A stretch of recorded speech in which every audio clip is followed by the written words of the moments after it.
Hey, let's do a riff. I have a wonderful student named Rick that is talking about working on Day Tripper, which I'm really happy he is doing that.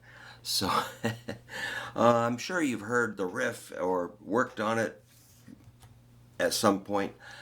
Day Tripper, the thing that's cool about it is that you hear that big E sound, the first note. It's pretty hard to miss that. My brother, we were listening to the record when I was just getting started on guitar. I did start with a Mustang that was this color, probably a similar year, and my brother was just going, da, da, along with the record. He was like, I'm like, he could have learned, but he didn't pursue guitar. But he was 5 years older. Anyway, I'm rambling. Let's go with the riff. So after you catch that E, you're gonna add a little more. So the next note is a G. And it's good to use your middle finger on that G, 3rd fret. And then you got your 4th fret with the ring finger. Now here's a cool thing. You're gonna anchor your pointer finger on the 2nd fret and leave it there. You're gonna cover 2 strings. See how you hit that 2-2 there? Now the reason I explain that is because I'll tell my students that and then I'll look right over and they're going, I'm like, I told you. So yes. For some reason, it takes people a while to understand just locking that pointer finger in at the 2nd fret is going to save you all kinds of trouble. That's the rock zone right there. 0-2-2. All right. I missed. So it's E, G, G sharp, B, E. Then D. So you let that anchor, it's like a valve. You open up the valve, just let it be open. Lift the anchor. Then you got this B again to the F sharp, which is 4th fret, 4th string with your ring finger.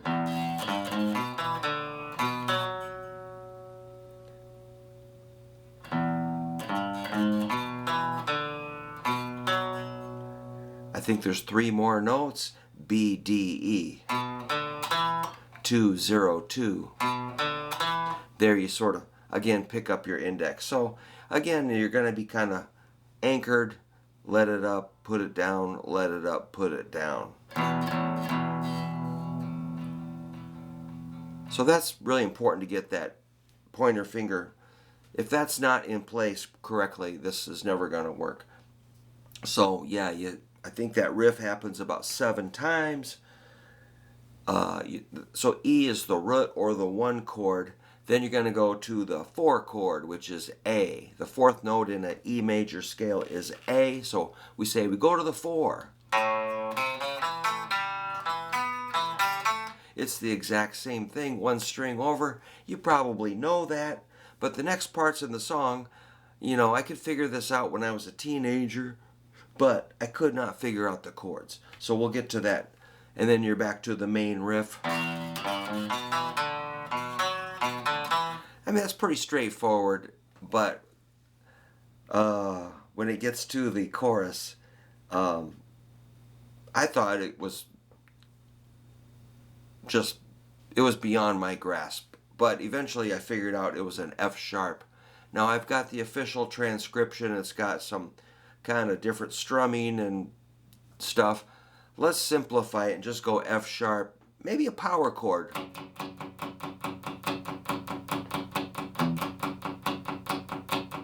Then you got your A flat, D flat to a B. So kind of play it like the Cars. But if you wanted to, you could make it more like bar chords. Really, the vocals are the main thing on that. But if you, so I played it anyway. Let's check out those power chords. F sharp,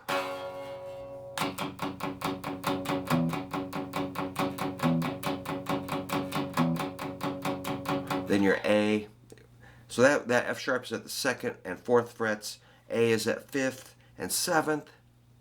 Then you got your A flat, which is the 4th and 6th frets. Same strings. Then you got to leap one set of strings over for your D flat. Hit a few of those, then down to the B. So that's at 4 and 6 for the D flat, and the B is at 2 and 4. Same strings. And then it just has that kind of steady rock rhythm. Maybe we'll turn on a metronome if I can do that. 1, 2, 3, 4. We'll go. Oh, that's too slow. Too fast.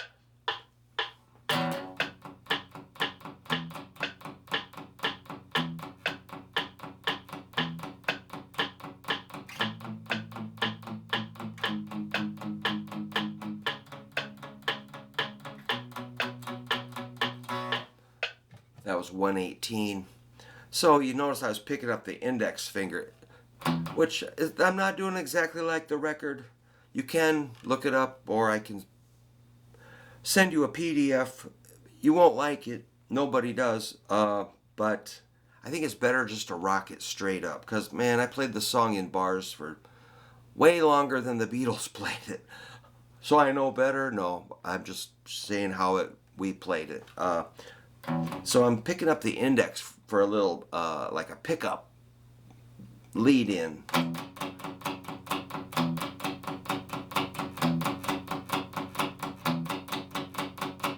I always said that the Beatles invented heavy metal on this song. It sounds like a Judas Priest song or something. I'm your turbo lover or something goofy. But that chugging, that steady chugging, really, on the record, they're probably playing more of a full bar chord, but just mainly strumming the 2 fat strings. So on the record, it's going to be like.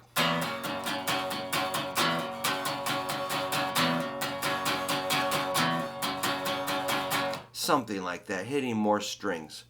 You can definitely do that. Play a full bar chord, F sharp, and then you got your A. You can do the full bar chord.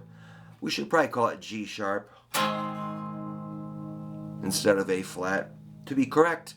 And then you got your D flat, or C sharp is probably more correct. You recognize that shape. It's an A-shaped bar chord, and then a B. So if you want the more strummy sound, just make the full bar chord. So I'll do it with bar chords now. 118, 1, 2, she was a day.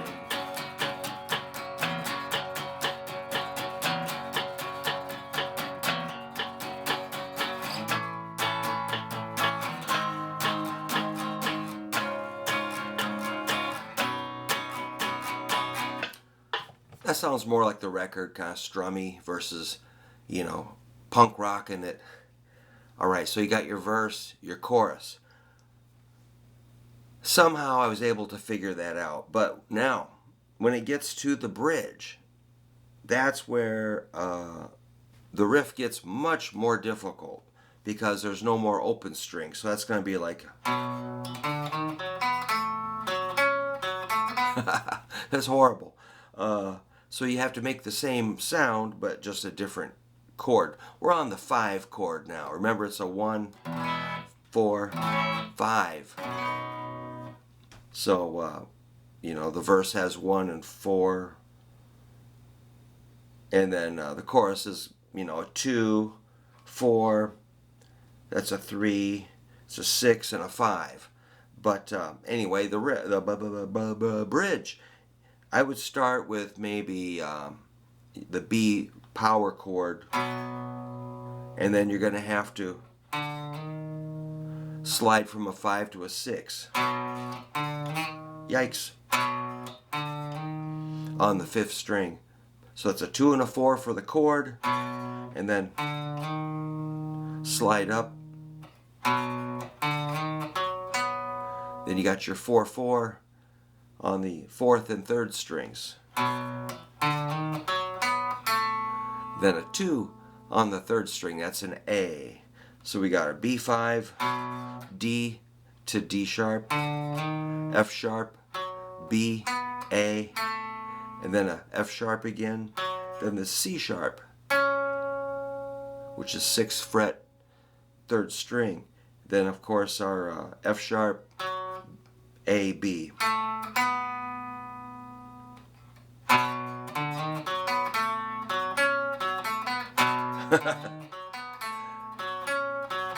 Somehow your hand will know what to do, but it's kind of a mess with fingering. So whatever you can do to make that work, I'm not going to tell you what you have to do, but I use my pinky. Then I'm kind of changing positions.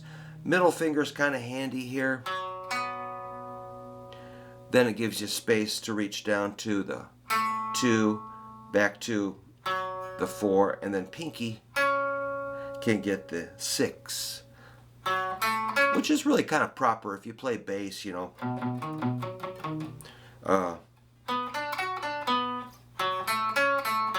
You do have to lead with your middle finger on bass guitar, so maybe that's why I'm able to remember this. So that riff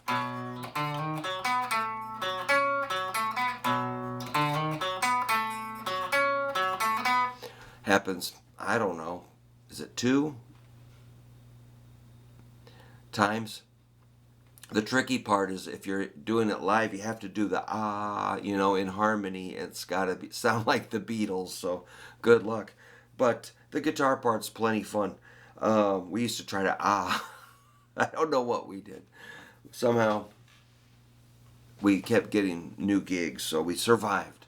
But now the solo is pretty short.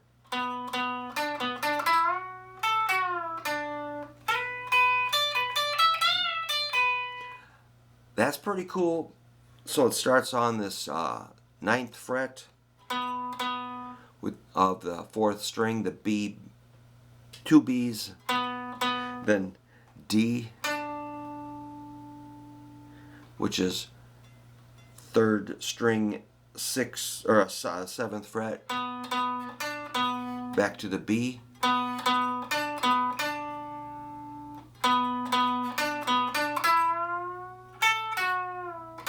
Perfect little lick there, man. You know, all these YouTube guys and TikTok people that can shred and everything is like cool, but can you can you write something like that? It just cuts through. It's simple. Simple kind of beats complicated, especially if you can't do complicated. Okay, that's me. So I'm going to catch that pinky on the 2nd string, 10th fret, that's an A.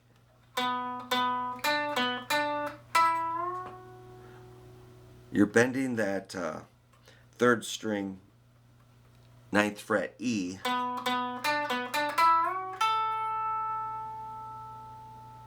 See, I'm holding that bend because you're going to drop it down, so you can't go, you know, you're just gonna fall apart. You have to hold, then you're ready to drop it down.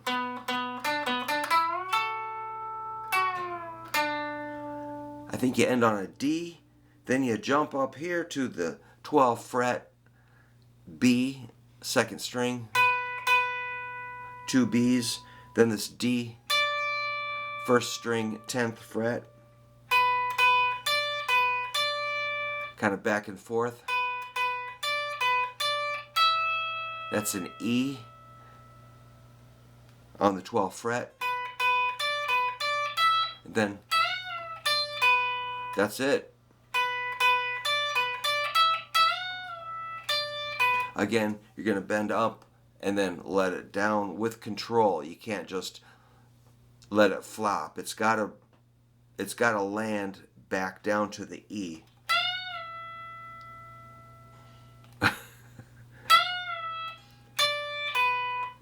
Ten, 12, dB. All right, that whole deal. Let's try it.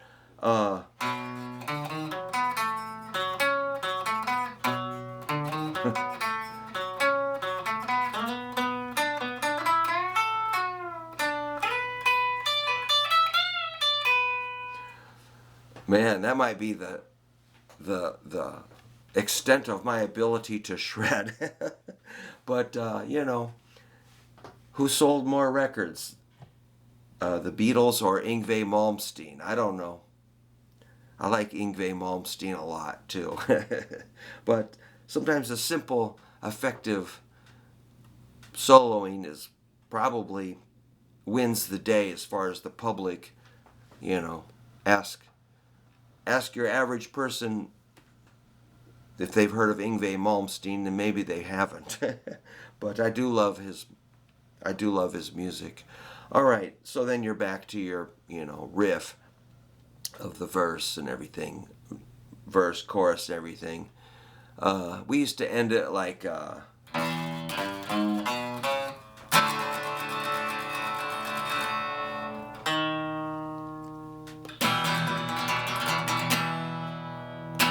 some like big rock ending or something instead of a fade. We sort of did it like Cheap Trick at Budokan or something, just something we came up with. No biggie. But hopefully, if you're interested in that song, I was slightly helpful, and I think it's just really fun. I was looking for my book that has it written out, but who knows? It's a little crazy in here. I've got so many books. I'm scared to look through them. But if you need it written out properly, I could probably make a PDF or a Guitar Pro file. But hopefully you're able to pick up those chords and just get that chugging, day tripper, one-way ticket, yeah. It took me so long to find out. I found out.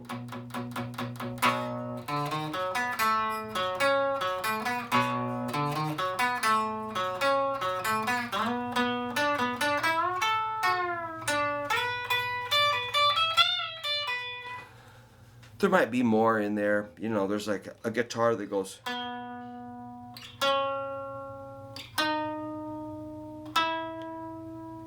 Something raising. It's probably an overdub. As the vocals are the most amazing part of that, and the solo just kind of sits in there. But it's fun. I don't remember how many measures of the B really happened, but you just listen to the record and see if you can play along. I think you can probably nail it with a couple of tries. So thanks for hanging out with me today. I always appreciate seeing a couple of new subscribers. At this rate, I'll be up to a few in a few years. So thanks. I like that the channel remains kind of small and intimate. It's not too big. So I'm very grateful for any new subscribers or old subscribers that stay with me. If you get sick of it, just unsubscribe. That's totally cool. So just good luck with your guitar and keep playing. And it helps you get through the day, when things get weird. Just play the guitar and all of your worries will be gone for that amount of time you're practicing. So it's kind of magic. All right, thanks for hanging out. Talk to you later.